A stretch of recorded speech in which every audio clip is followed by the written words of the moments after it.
오늘 우리에게 너무나 익숙한 주기도문의 말씀입니다. 오늘 말씀의 제목은 이렇습니다. 시작. 아버지를 부르는 순간 시작되는 변화입니다. 여러분들 요즘 하루하루가 어떠십니까?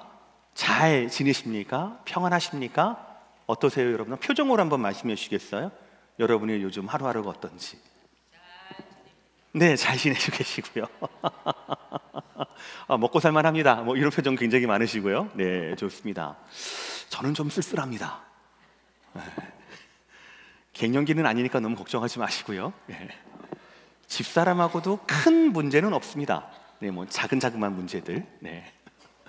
그리고 뭐 우리 교역자 분들도 너무너무 저 사랑해 주시고요. 우리 당위원 장로님들도 너무너무 저를 사랑해 주시고 아껴 주십니다. 감당하지 못할 정도로 사랑을 많이 해 주셔요. 그런데도 이상하게 좀 쓸쓸해요. 왜 그런가? 뭐 계절인가? 아닌데 제 계절을 잘 안 타거든요. 계절 때문인가? 라는 생각이 들어가지고 곰곰이 생각을 해보니까 원인을 찾았어요. 애들 때문에 그런 것 같아요. 말씀드린 대로 3주 전에 큰아이가 타주로 이제 직장을 갔습니다. 그리고 사실 한 달 전에 둘째 아이가 한국으로 교환학생으로 가게 된 거예요. 그러니까 아들 3명 중에서 첫째, 둘째가 갑자기 없어져 버린 겁니다. 그리고 이제 막내가 어릴 때부터 이 막내는 엄마하고만 얘기를 합니다. 그러니까 사실 집에서 뭐 현장에서도 집에서도 그렇고 뭐 메시지나 아니면 전화나 뭐나 아빠라고 부른 것이 지난 한 달 동안 실종됐었어요. 거의. 그러니까 되게 쓸쓸하더라고요. 그게 아빠인데도 불구하고 아빠라고 불림당하지 않으니까 굉장히 마음이 좀 쓸쓸한 것 같아요. 지금 찾은 원인은 바로 그겁니다. 이런 쓸쓸한 마음을 또 솔직히는요 5년 전까지만 하더라도 저를 찾지 않으면 되게 행복했거든요. 왜냐면 귀찮으니까요. 아이들이 저를 뭐 여기저기서 막 찾을 때 뭐 시간적으로도 그렇고 재정적으로도 그렇고 제가 좀 여유가 있어서 아이들이 찾을 때마다 어떤 요청이든지 그래 이것도 해주고 저것도 해주고 아빠 이것도 할 수 있고 저것도 해줄 수 있어 라고 했다라면 애들이 아빠 부를 때마다 저는 되게 신났을 거예요. 그런데 아빠 부를 때 저한테 그만한 충분한 능력이 없으니까 좀 미안했고 좀 어쩔 때는 좀 체력적으로도 시간적으로도 좀 귀찮기도 했고 막 그랬었습니다. 이제 보니까 제가 아빠라고 불림당하는 것을 너무너무 그리워하고 있는 거예요. 그렇게 헛헛한 그리움, 쓸쓸함을 가슴에 담고 오늘 말씀을 준비를 하기 시작했습니다. 솔직히 말씀드리면 오늘 말씀을 저는 열흘 전부터 해서 원래 설교를 해야 되는 거니까 기계적으로 준비를 하기 시작했어요. 다 다음 주 말씀이 뭐지? 이렇게 하게 됐습니다. 그런데 그런 쓸쓸한 마음 가운데 오늘 말씀 보니까 너무 오늘 말씀이 달라 보이는 거예요. 우리 6장 9절 말씀 읽어볼까요? 그러므로 너희는 이렇게 기도하라 하늘에 계신 우리 아버지여 라고 되어 있거든요. 그러니까 그러므로 너희는 이렇게 기도하라 라고 하는 거는 예수님의 평서문이에요. 그리고 예수님의 쿼테이션 이렇게 기도하라 라고 하는 직접 인용은 하늘에 계신 우리 아버지여예요. 그러니까 우리에게 익숙한 주기도문, 하늘에 계신 우리 아버지여로 시작하는 이 주기도문은 예수님께서 우리에게 이렇게 기도하라 라고 말씀하시는 겁니다. 이 말은 바꿔 말하면 아버지신 하나님은 우리가 이렇게 기도하기를 기다리신다라는 거예요. 원하신다라는 겁니다. 기뻐하신다는 겁니다. 그러고 보니 이사야 선지자를 통하여 하나님은 이 마음을 이미 애타게 자녀의 기도와 자녀의 부르짖음을 기다리는 주님의 마음을 우리에게 이미 나누어 주셨어요. 이사야 65장 24절의 말씀, 그들이 부르기 전에 내가 응답하겠고 그들이 말을 마치기 전에 내가 들을 것이며. 물론 이사야 65장의 말씀은 바벨론 포로 이후에 남은 자들을 향한 하나님의 약속의 말씀이에요. 그러나 그 남은 자들을 향한 마음이든 지금의 우리를 향한 마음이든 아버지로서의 하나님, 자녀들의 부르짖음과 자녀들의 기도를 기다리신다라고 하는 면에서 하나님의 마음은 변함이 없을 겁니다. 하늘에 계신 우리 아버지여 라고 하는 이 말씀은, 이 첫 문장은 단순한 기도의 미사오구나 인사말이 아닙니다. 하나님을 아버지라고 부를 수 있는 특권의 시작입니다. 우리 정체성, 그리고 정체성에서 시작되는 우리의 삶이 변화할 수 있는 그 시작이 바로 오늘의 첫 문장, 하늘에 계신 우리 아버지여 라는 것이에요. 사랑하는 성도 여러분, 우리는 주기도문을 너무너무 잘합니다. 암송도 합니다. 이 중에서는 아마 영어로도 암송하시는 분들이 많으실 것 같은데요. 그런데 우리가 너무나 익숙하게 알고 있는 너희는 이렇게 기도하라. 하늘에 계신 우리 아버지여 라고 하는 이 한 단어, 이 말씀이 얼마나 놀라운 고백인지, 그리고 이 고백을 통하여서 우리의 삶이 얼마나 변화할 수 있는 능력의 말씀인지를 오늘 말씀을 통하여 확인하실 뿐 아니라 날마다 여러분의 기도의 현장이 놀라움으로 가득하고 능력으로 가득한 현장이 되시기를 예수 그리스도의 이름으로 축복합니다. 첫 번째 확인해야 될 것은 이것입니다. 자녀됨, 우리가 하나님의 자녀 되었다라고 하는 것, 이것이 기도의 시작이라는 겁니다. 우리 9절의 말씀 다 함께 읽어보시겠습니다. 시작. 그러므로 너희는 이렇게 기도하라. 하늘에 계신 우리 아버지여, 이름이 거룩히 여김을 받으시오며. 그러니까 쿼테이션이 시작되는 하늘에 계신 우리 아버지여, 이 말씀을 헬라어 원문으로 보면 그 순서가 하늘이 먼저 나오지 않고 우리 아버지여가 먼저 나옵니다. 우리 아버지여, 하늘에 계신 분이여, 거룩히 여김을 받으옵소서. 당신의 이름이, 이게 헬라어 어순이에요. 그러니까는 예수님께서 우리에게 가르치셨던 그 기도의 첫 문장은 하늘에 계신이 아니라 사실은 우리 아버지여가 첫 문장이었다라는 거예요. 그러니까 우리는 이 구절을 그냥 가볍게 넘길 수 없습니다. 왜냐하면 유대인들은요, 하나님을 친밀하고 친숙하게 부를 수가 없었기 때문이에요. 그들은 다양한 이름으로 하나님을 불렀습니다. 엘로힘이라는 이름으로, 아도나이라는 이름으로, 야훼라는 이름으로, 전능자라고 하는 여러 다른 표현들을 가지고 하나님을 불렀습니다. 그런데 중요한 건 이거예요. 하나님을 부르면서도 이 안에는 두려움이 가득했어요. 그걸 경외의 심으로도 볼 수가 있겠는데요, 아니요, 두려움으로 가득했습니다. 두려운 마음으로 하나님의 이름을 부를 수가 없었다고요, 유대인들은. 그런데 그런 유대인들, 100% 유대인으로 이루어진 그 제자들에게 주님 오늘 뭐라고 말씀합니까? 그 하나님을 아버지라고 부르라 라고 말씀하고 있어요. 여러분, 이거는 보통 호칭의 변화가 아닙니다. 이거는 관계의 변화입니다. 여러분, 보통 여러분의 아버지 말고요, 일반적인 아버지라고 하는 말 안에는 무엇이 있습니까? 사랑이 있습니다. 무엇이 있습니까? 친밀감이 있습니다. 무엇이 있습니까? 신뢰가 있습니다. 내가 아무리 힘들어도, 내가 아무리 여기 깨지고 저기 지치고 치이고 지칠지라도 아버지 앞에서는 무슨 말이든 그냥 할 수 있는, 다 할 수 있는 그런 특별한 관계가 있다라는 것이죠. 그러니 예수님께서 우리에게 이렇게 기도하라 라고 말씀하시면서 우리의 아버지여 라고 말씀하신 그 말씀의 뜻은, 기도는 정보 전달이 아니다라는 겁니다. 인격적인 대화라는 거예요. 누구 앞에서? 아버지 앞에서. 누구의 기도? 아들의, 자녀의 기도라는 것이지요. 하나님, 나에게 이게 필요하고 저게 필요하고 요게 아쉽습니다. 이걸 좀 알아주세요 라고 하는 정보 전달이 아니라 아버지라고 하는 것입니다.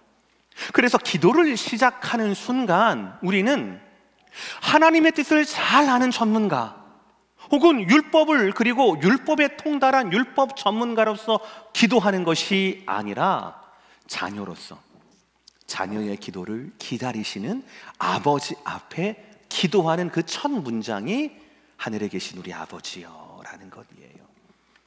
그것입니다. 그것이 기도의 시작이라는 것입니다. 그리고 주님은 여기에 한 가지를 더 가르쳐 주십니다. 뭐라고요? 이름이 거룩히 여김을 받으시오며 라는 거예요. 이 두 가지가 참 기가 막힌 균형입니다.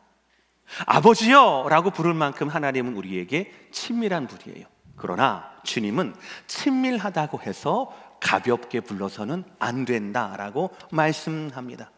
우리가 경외할 만한 하나님이라는 거예요.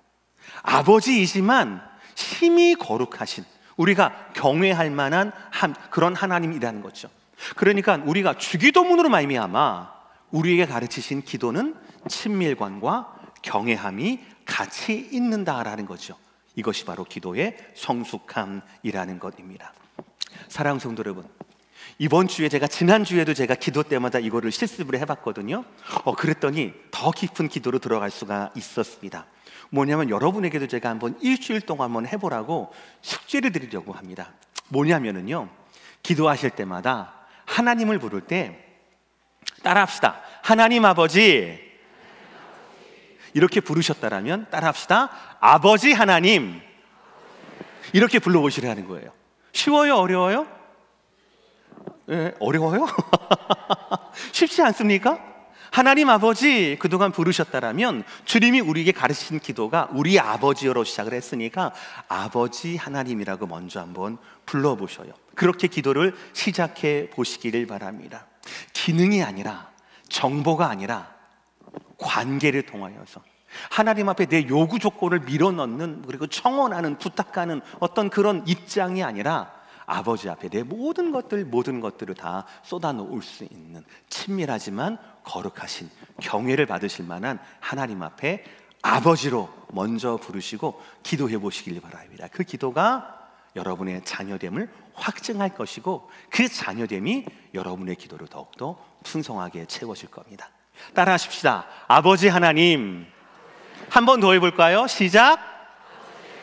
이번 주 한 주간은 아버지 하나님으로 한번 불러보시면서 기도해 보시기를 바랍니다. 아멘이십니까? 한번 해보시는 거예요. 좋습니다. 두 번째 말씀은 기도는 기도하는 자녀에게 주시는 분명한 능력이 있다라는 것이에요. 우리가 하나님을 아버지로 부르기 시작했다라면 그 다음 예수님께서 우리에게 가르치신 것이 과연 뭘까요? 자녀로서 기도하는 기도의 능력에 대해서 말씀을 하세요. 10절에 나와 있습니다. 다 함께 시작. 나라가 임하시오며 뜻이 하늘에서 이루어진 것 같이 땅에서도 이루어지이다. 아멘. 예수님께서 하나님의 이름을 관계로서 아버지라고 얘기했고 거룩히 여김을 이라고 말씀하시고 난 후에 하나님의 나라를 말씀하시는 것, 이 모든 기도의 순서에는 분명한 이유가 있습니다.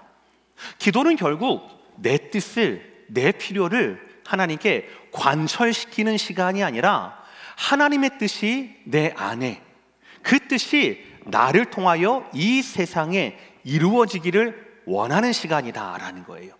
이것이 기도의 본질이고 이것이 기도의 능력이라는 것입니다. 기도는 나를 중심으로 세상을 재배치시키는 것이 아니라 하나님의 중심으로 내가 물러나게 하는 것, 이것이 바로 기도의 시간이다라는 겁니다. 한 문장씩 보실래요? 나라가 임하시오며, 이거는 단순히 하나님 나 빨리 데려가 주세요 이 말씀이 아니에요. 나라가 임하시오며 하나님의 나라가 임해달라는 겁니다. 이 기도는 지금 이 자리, 내 삶 속에, 우리 가정 속에, 우리의 일터 속에, 우리의 자녀와 자손들 가운데, 우리의 교회 가운데 하나님의 통치가, 하나님의 나라가 임하게 해달라라는 겁니다. 이것은 하나님이 일하시는 방식을 말하는 겁니다. 여러분, 이 세상은 어떻게 돌아갑니까? 힘 있는 사람이, 돈 있는 사람이, 목소리 큰 사람이, 그런 사람이 세상을 지배하는 듯 보입니다. 그러나 하나님 나라에서는 누가 큰 자입니까? 섬기는 자가 큰 자입니다. 믿으시면 아멘 하시길 바랍니다. 낮은 자가 높은 자입니다. 하나님 나라에서는 나누는 자가 복된 자입니다. 하나님 나라의 가치와 이 땅의 나라의 가치는 완전 다르는 거예요. 그런데 내가 사는 이곳 가운데 하나님 나라가 임해달라는 거예요. 하나님의 나라의 가치가 임하게 해달라는 겁니다. 이 땅 가운데에서도 힘과 돈으로 말미암아 지배당하는 이 땅 가운데에서도 하나님 나라의 권리, 하나님 나라의 가치로서 섬김이 기쁨이 되고 나눔이 복이 되는 그런 삶을 나를 통하여 살게 해달라라는 뜻입니다. 단순히 하나님 나 너무 힘들어요, 나 고생 끝나게 해주세요, 하나님 나라 나 가게 해주세요가 아니라 하나님 나라가 임하시오며 라는 말씀이잖아요. 그러니 우리가 지난주 말씀에서도 우리는 은혜를 받는 사람이 아니라 은혜를 흘려보내는 사람이라고 했잖아요. 우리는 은혜의 끝물이 아니라 우리는 은혜의 통로가 되어야 된다고 말씀드렸잖아요. 우리는 은혜의 소비자가 아니라 은혜의 전달자가 되어야 한다고 말씀드리지 않았습니까? 그것이 바로 뭡니까? 하나님 나라가 임하시오며, 그래서 섬김과 나눔이 우리에게 기쁨이 되고 복이 되는 삶을 나를 통하여 살게 해달라라고 하는 뜻이었어요. 이 뜻을 풀어서 이렇게 말씀합니다. 뜻이 하늘에서 이루어진 것처럼 땅에서도 이루어지이다. 할렐루야. 하늘에서는 이미 하나님의 뜻이 100% 이루어졌습니다. 그러나 이 땅 가운데서는 아직 그렇지 않죠. 아직 이루어지지 않은 그 하나님의 나라, 거기에 저와 여러분의 사명이 있습니다. 이 땅 가운데는 아직도 불순종이 있습니다. 죄가 있고요, 미움이 있습니다. 장로님 기도하시는 것처럼 전쟁이 그치지 않습니다.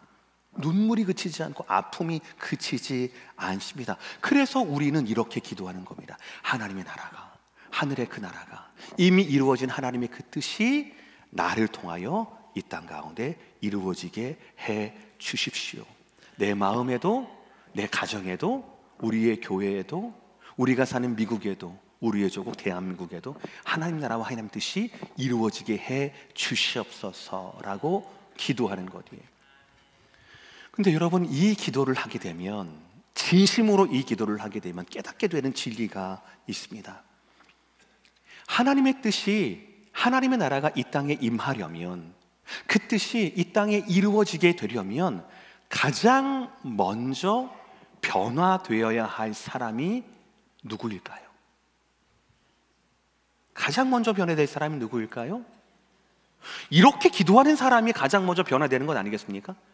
하나님, 나 말고 제가 변화되게 해주세요. 나 말고 세상이 변화되게 해주세요. 이거는 말이 안 되는 겁니다. 왜요? 하나님은 그 사람을 통하여 일하시거든요. 그 사람을 통하여 일하시거든요. 세상이 변화되기를 원하십니까? 그렇다면 내 안에서 이미 하나님 나라가 임해야 되는 겁니다. 내 안에서 이미 하나님의 뜻이 내 뜻이 되어야 되는 겁니다.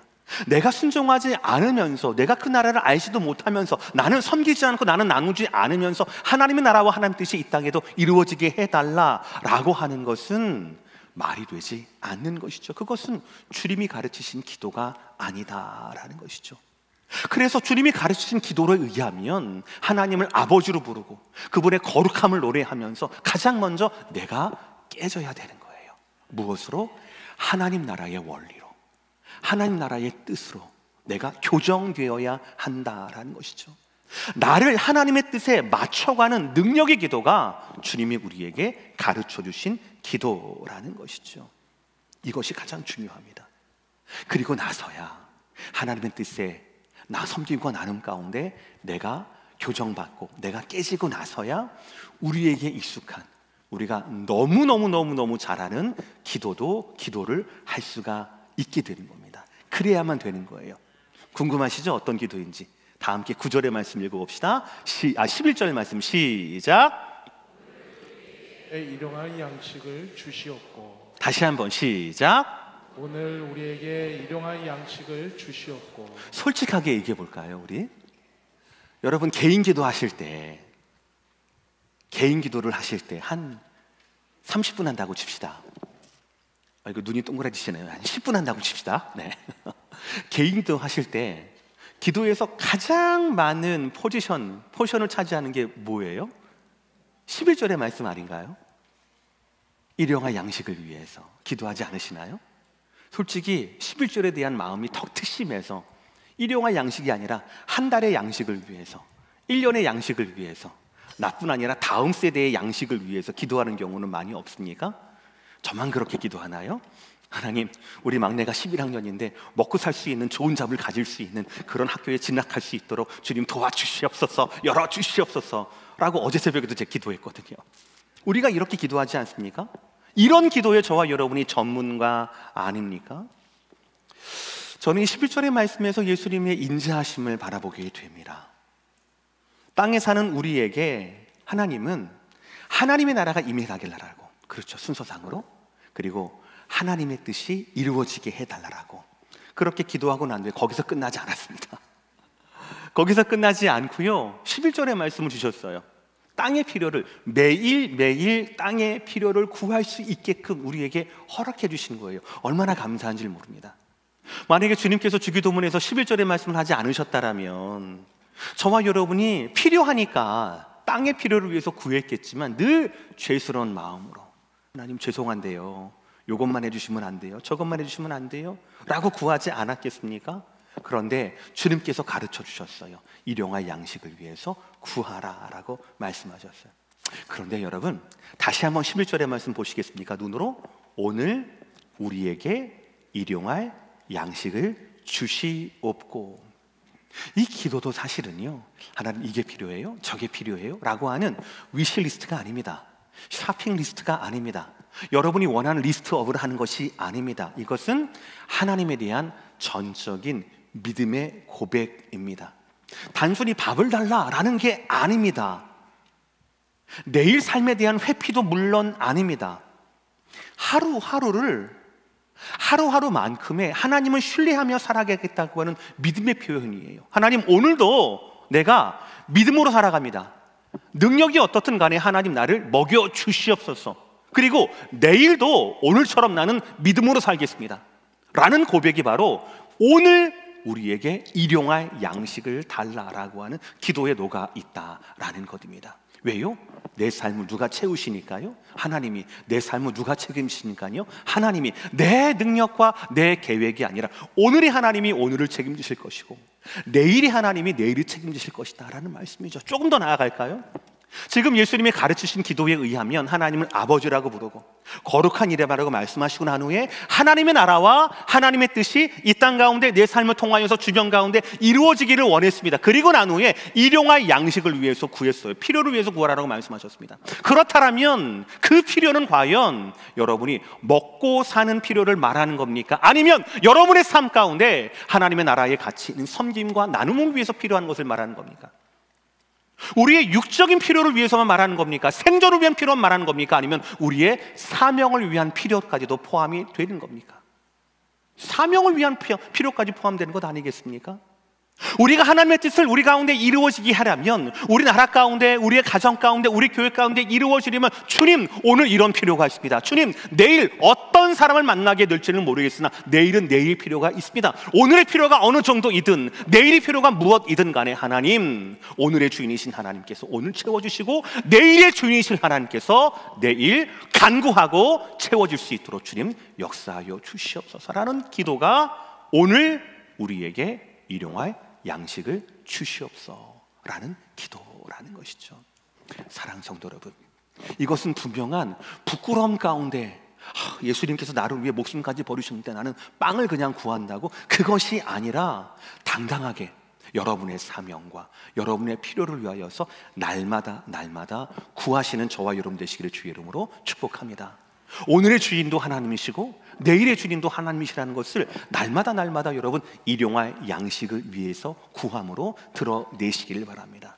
능력이 아니라, 주가가 아니라, 뉴스가 아니라 하나님께서 저와 여러분의 하루의 주인이심을 드러내실 수 있도록 여러분의 기도가 더욱더 생명력에 있기를 주의 이름으로 축복합니다. 오늘 말씀 마지막입니다. 기도하는 자녀를 위한 보호와 회복, 이것도 오늘 주기도문에서 우리가 찾아낼 수가 있습니다. 저는 이것이 우리 주기도문의 가장 큰 유익이라고 생각을 하거든요. 우리 12절과 13절의 말씀 한번 읽어볼까요? 시작.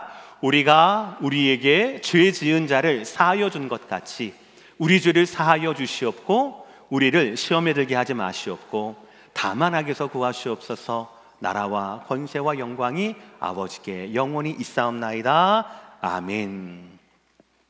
저는 이 12, 13절이 하나님의 자녀로서 아버지이신 하나님께 구해야 할 가장 현실적이고 가장 중요한 부분이라고 생각합니다. 악한 세상에서 하나님의 뜻이 이루어지지 않은 이 땅에서 우리가 살아갈 때 가장 필요한 게 무엇입니까? 바로 용서, 그리고 보호, 그리고 영적 회복이라는 겁니다. 따라합시다. 용서, 보호, 영적 회복. 그러니까 좀 낯설지 않으세요? 주님이 가르쳐 주시는 기도는 단순히 저와 여러분의 필요를 구체적으로 아뢰기만 했던 우리에게 익숙한 기도가 아니라 하나님의 뜻을 품고 하나님 나라를 사모하며 그 나라가 오늘도 내 삶을 통하여서 이루어지기를 원하며 우리가 이 죄악된 세상 가운데에서도 하나님의 자녀로서 의롭고 당당하게 보호를 받으면서 용서하면서 살아갈 수 있는 영적 회복력을 가지고 살아갈 수 있게 해달라고 구하는 것이 바로 주기도문의 내용이었다라는 거예요. 회복해야 합니다. 먼저 우리 죄를 사하여 주시옵고 라는 거예요. 이 부분은 우리가 하나님과의 관계가 회복되어야 한다라는 것을 고백하는 겁니다. 그것이 우리의 소원입니다라는 겁니다. 예수님께서 왜 제자들에게 이 기도를 가르치셨을까? 왜냐하면 우리가 아무리 자녀라 하더라도, 아무리 제자라 하더라도 여전히 연약하고 죄를 지을 수 있는, 유혹에 흔들릴 수밖에 없는 연약한 존재이기 때문에 그렇다라는 거죠. 그러니까 기도는요, 자기 의에 가득한 사람, 믿음이 충만한 사람이 드리는 것이 아니다라는 겁니다. 기도는 날마다 하나님 앞에서 이 은혜, 죄를 사하여 주시옵고 라고 하는 이 은혜가 필요한 사람들이 해야 할 것이 바로 주님이 가르쳐 주신 기도라는 겁니다.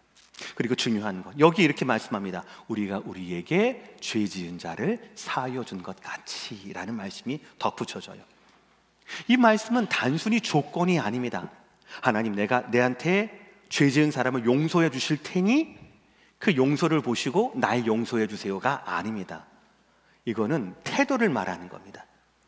내가 하나님께 용서를 구하면서 내가 다른 사람을 용서하지 않는다라고 하는 것은 말이 안 되는 거잖아요. 내가 하나님께 은혜를 구하면서 다른 사람에게 은혜를 흘려보내지 않겠다라고 마음 먹는 것도 악한 것 아니겠습니까? 그러니 내가 하나님께 용서를 구하는 태도로 살아간다라면 누구라도 내가 용서할 수 있는 사람은 용서하는 그런 태도로 살아야 한다라는 것이죠. 이 사람은 용서를 경험하고 치유를 경험하고 또 다른 사람에게도 그 은혜와 용서와 치유와 은혜가 흘러갈 수 있도록 하는 그런 용서와 은혜의 통로가 되겠다, 그렇게 살아가겠다라고 하는 고백이라는 것이죠. 그리고 중요한 것, 시험에 들게 하지 마시옵고 다만 악에서 구하시옵소서. 여러분, 이 기도가 정말 현실적인 기도입니다. 사실 여러분이 여러분의 자녀에 대해서 심각하게 기도하는 기도가 뭡니까? 이번에 승진하게 해주십시오. 이번에 이직 잘하게 해주십시오. 이번에 아들 낳게 하시고 딸 낳게 하시고 이번에 손주 아이비리그 가게 해주십시오. 이거는 끝이 있는 기도예요. 그게 전부가 아닙니다. 대학 졸업하면 취직을 해야 돼요. 취직하면 또 결혼을 해야 돼요. 결혼하게 되면은 사이좋게 잘 살게 해달라고 날마다 기도해야 돼요. 이거는 끝이 있는 기도예요, 이런 기도들은. 그러나 정말 우리의 자녀를 위해서 기도할 때 어떻게 기도하십니까, 여러분들? 유혹에서, 악에서 우리의 아이들을 지켜주시옵소서라고 기도하지 않습니까? 정말 그러니까 이것은 하나님의 자녀로서 우리가 할 수 있는 가장 현실적이고 중요한 기도라는 것입니다. 왜입니까? 우리 인생에는 늘 시험이 있거든요. 우리 주위에는 늘 유혹이 있습니다. 어제까지 내가 섰다고 해서 오늘도 내일도 내가 설이라고 하는 보장은 어디에도 없습니다. 매일매일 우리를 흔들 수 있는 유혹과 흔들 수 있는 시험이 우리 가운데 존재해야 합니다. 그래서 기도하는 하나님의 자녀들은 날마다 하나님 앞에 보호하심을 구하게 된다라는 것이죠. 여러분, 우리의 신앙은요, 내가 신학교까지 나왔으니까, 내가 목사니까, 목회를 하니까, 담임 목사니까 라고 해서 지켜지는 것이 아닙니다. 그렇게 지켜졌다라면 왜 수많은 목사님들의 추문들이 동네 가운데 그리고 뉴스 가운데 나올 수 있겠습니까? 그게 지켜지는 게 아닙니다. 기도를 통하여 하나님이 붙들어 주셔야 그 하나님 앞에 가난한 마음으로, 궁휼한 마음으로, 하나님의 은혜가 아니면 살 수가 없습니다라는 마음으로 우리가 기도하고 엎드려야만, 하나님이 붙들어 주셔야만 우리가 이 세상에서도 흔들리지 않고 끝까지 갈 수가 있는 겁니다. 그러니까 기도는요, 저와 여러분을 방어하는 영적인 무기이자 하나님이 저와 여러분을 지키시는 보호막이라는 것이죠. 그래서 이 기도라고 하는 것은, 주님이 가르치신 기도라고 하는 것은 날마다 우리에게 필요한 것들을 채울 뿐 아니라, 양식을 채울 뿐 아니라 우리에게 필요한 영적인 그런 보호와 인도하심과 회복을 향한 은혜의 통로가 바로 자녀가 드릴 수 있는 기도라는 것이에요. 여러분, 기도는 결코 우리를 포장하는 시간이 아닙니다. 거룩한 척하고 위대한 척하고 능력이 있는 척하고 나를 꾸미거나 나를 포장하는 시간이 아닙니다. 오히려 주기도문을 보면 이 기도는요, 자녀로서 나를 벗어놓는 시간입니다. 내가 이렇게 약합니다. 내가 이렇게 죄스럽습니다. 나를 좀 용서하여 주시옵시고, 한 걸음 내딜 때마다 수많은 10가지 유혹이 내 가운데 오게 되는데, 주님, 내가 너무너무 떨립니다. 나를 인도하여 주시옵소서. 죄에게서 나를 좀 지켜 주시옵소서. 회개하고 용서받고 다시 일어나는 그 공간이 바로 기도의 공간이라는 것이죠. 하나님은 선생님처럼 우리를 가르치고 채점하고 야단치고 하는 분이 아니라 아버지처럼 우리를 용서하시고 품어주신다라는 것이죠. 하나님 아버지의 그 용서하심과 그 은혜와 그 사랑을 기억하면서 다른 사람에게도, 내 주위의 다른 사람에게도 그 용서와 사랑과 은혜를 흘려보내는 순간, 그 순간이 바로 기도라는 것이죠. 결론적으로 기도라고 하는 것은 우리로 하여금 매일매일 하나님의 공급과 하나님의 보호를 의지하게 만들고 그 안에서 죄를 이기고 유혹을 분별하게 하는 힘이 있습니다. 그래서 결국 기도가 없으면 우리는 자녀로서 능력 있는 삶을 살 수가 없다라는 것이죠. 오늘 말씀 마무리하도록 하겠습니다. 사랑하는 성도 여러분, 오늘 우리가 살펴본 주기도문은요, 단지 기도의 형식을 가르치는 말씀이 아닙니다. 이 말씀에서 토시 하나라도 틀리면 안 돼, 이게 아닙니다. 이 기도는 하나님을 아버지라고 부르는 순간 시작이 되는 삶의 방향 전환이자 관계의 회복이며 믿음의 걸음에 대한 초대가 바로 하나님 아버지입니다. 그렇습니다. 오늘 제목처럼 아버지를 부르는 순간 우리의 변화는 시작이 됩니다. 아버지 하나님이라고 부르는 그 순간, 그 아버지 하나님이라는 말은 단순한 우리 입술의 말이 아니라 정체성의 선언입니다. 내가 누구인지, 하나님이 나에게 어떤 분이신지를 우리는 아버지 하나님을 통하여서 고백할 수가 있다는 것이죠. 아버지 하나님이라는 이 말 한마디는 삶의 중심에 내가 있지 않고 하나님이 계시다라고 하는 고백입니다. 아버지 하나님을 통하여서 우리는 하나님 나라를 소망하게 됩니다.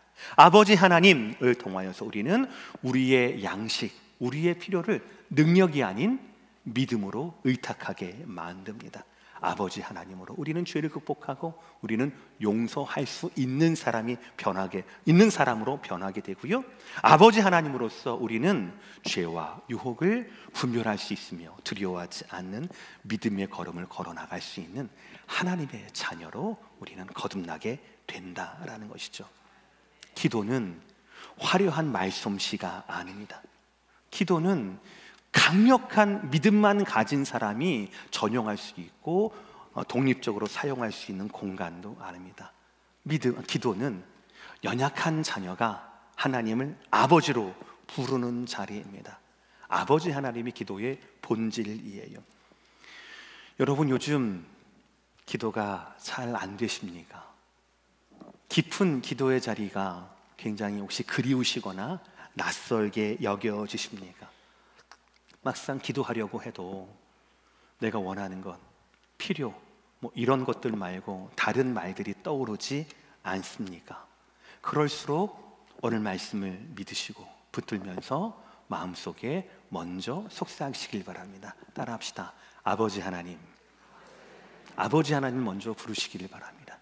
그러면 우리에게 그 믿음을 주신 성령께서 우리의 잃어버렸던, 혹시 희미해졌던 아버지로서의 하나님을 다시 한번 불러일으키고 기도하는 자녀로서의 그 능력을, 기도하는 자녀로서의 그 분별력을 다시 저와 여러분께 회복시켜 주실 겁니다.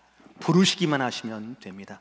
아버지를 부르는 순간 시작되는 변화를 기대할 수 있는, 또 체험할 수 있는 저와 여러분 모두가 되시기를 주의 이름으로 축복합니다. 기도하시겠습니다.